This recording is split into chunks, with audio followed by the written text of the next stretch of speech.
Okay, and we're back again. Alright, so you see I went all the way around it, got off all the Sharpie nonsense. Right, especially there, you can see where that line there was before. It's not there anymore. Alright, now we're getting ready to silicone it. I didn't do the middle of the glass. I don't know if you can see some of the dirt smudges like the one right there and whatnot, but for now I just did the edges of the glass. It's really all that's important right now. You're going to end up touching the glass some way or another. You might as well be in the middle. Alright, so now you come to the really the only tricky part about this, which would come to be siliconing it. And I just picked up some of this silicone here the other day. It's just clear is what you want. Windows and doors, that's how you know it binds on glass. 100%, that's pretty important. 100% silicone, rubber sealant, you know, 50-year guarantee, all that nonsense.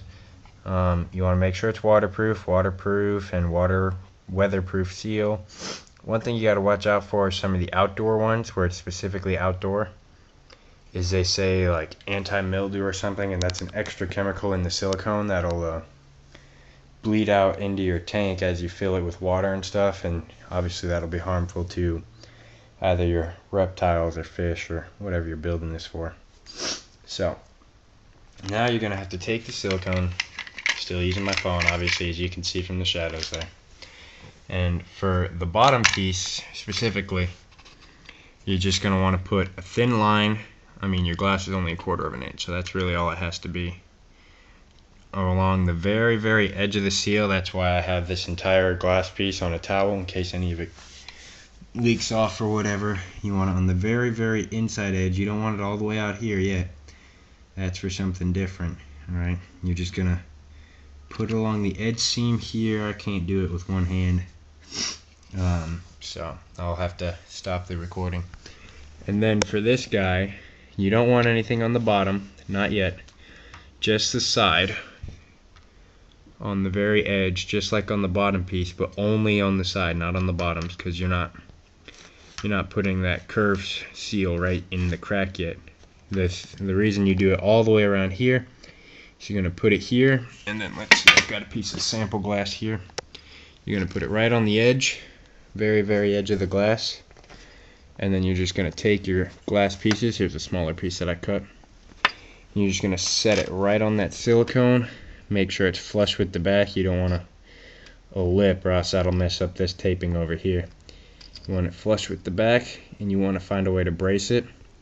If you do the side piece and then the other two sides, this piece is going to go all the way, this glass piece here is going to go all the way to the edge of this seam here, and to the edge of the glass sideways like so. And then you're going to get your other glass piece, which goes here after you put this one on, because this piece will bump into that glass and be flush along this edge, and that'll stop it from leaning forward, and you'll probably have to brace it with something to stop it from leaning back. You can let it sit for 24 hours, that'll work. Everywhere that I've seen, they recommend 48, just to be safe, you know.